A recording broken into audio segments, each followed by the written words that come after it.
ಎಲ್ಲರಿಗೂ ಭಾನುವಾರದ ಶುಭಾಶಯಗಳು. ಇವತ್ತು ಬೆಳಗ್ಗೆ ಒಂದು ಹೆಲ್ದಿ ರೆಸಿಪಿಯನ್ನು ಮಾಡಿ ತೋರಿಸ್ತಾ ಇದ್ದೀನಿ.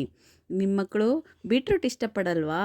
ಹಾಗಾದರೆ ಇಲ್ಲಿ ಮಕ್ಕಳು ಬೀಟ್ರೂಟನ್ನು ಇಷ್ಟಪಟ್ಟು ನಾವು ತಿನ್ನೋ ಹಾಗೆ ಒಂದು ಉಪಾಯದಿಂದ ಅಡುಗೆಯನ್ನು ಮಾಡೋದನ್ನು ಹೇಳ್ಕೊಡ್ತಾ ಇದ್ದೀನಿ ನೋಡಿ.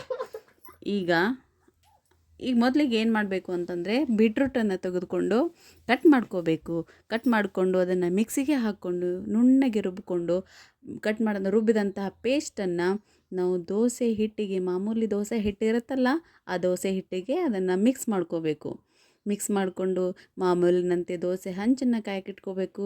ಅದಕ್ಕೆ ದೋಸೆ ಯಾವ ರೀತಿ ಹಾಕ್ತೀವಲ್ಲ ಅದೇ ರೀತಿ ದೋಸೆಯನ್ನು ಹಂಚಿನ ಮೇಲೆ ಹಾಕಬೇಕು. ನಂತರ ಅದನ್ನು ಚೆನ್ನಾಗಿ ಬೇಯಿಸಿ ಎರಡೂ ಕಡೆ ಬೇಯಿಸಿದ್ರೂ ನಡೆಯುತ್ತೆ, ಒಂದೇ ಕಡೆ ಬೇಯಿಸಿದ್ರೂ ನಡೆಯುತ್ತೆ. ಕ್ರಿಸ್ಪಿಯಾಗೂ ಬರುತ್ತೆ, ಮೆತ್ತಗೂ ಕೂಡ ಬರುತ್ತೆ. ಆ ದೋಸೆ ಮಾಡಿಕೊಂಡು ಆ ದೋಸೆಗೆ ಜೊತೆಗೆ ಚಟ್ನಿ ಮಾಡಿಕೊಂಡು, ಪಲ್ಯ ಮಾಡಿಕೊಂಡು, ಏನಾದರೂ ಮಾಡಿಕೊಂಡು ಅದನ್ನು ಮಕ್ಕಳಿಗೆ ಕೊಟ್ಟರೆ ಏನಾಗುತ್ತೆ ಹೇಳಿ? ಆ ಬೀಟ್ರೂಟು ಹೆಲ್ದಿ ಆದಂತಹ ಬೀಟ್ರೂಟು ಇಷ್ಟಪಡದೇ ಇದ್ದರೂ ಕೂಡ ಮಕ್ಕಳು ಇಷ್ಟಪಟ್ಟು ದೋಸೆಯನ್ನು, ಕಲರ್ಫುಲ್ ದೋಸೆಯನ್ನು ತಿಂತಾರೆ. ಹಾಗೆ ಬೀಟ್ರೂಟು ಅವ್ರ ದೇಹ ಸೇರುತ್ತೆ, ಅದೇ ರೀತಿಯಾಗಿ ಆರೋಗ್ಯಕ್ಕೂ ಕೂಡ ಒಳ್ಳೆಯದು, ಅದೇ ರೀತಿ ಟೇಸ್ಟ್ ಕೂಡ ಚೆನ್ನಾಗಿರುತ್ತೆ.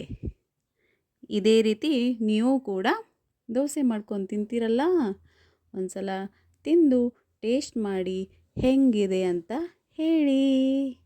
Thank you.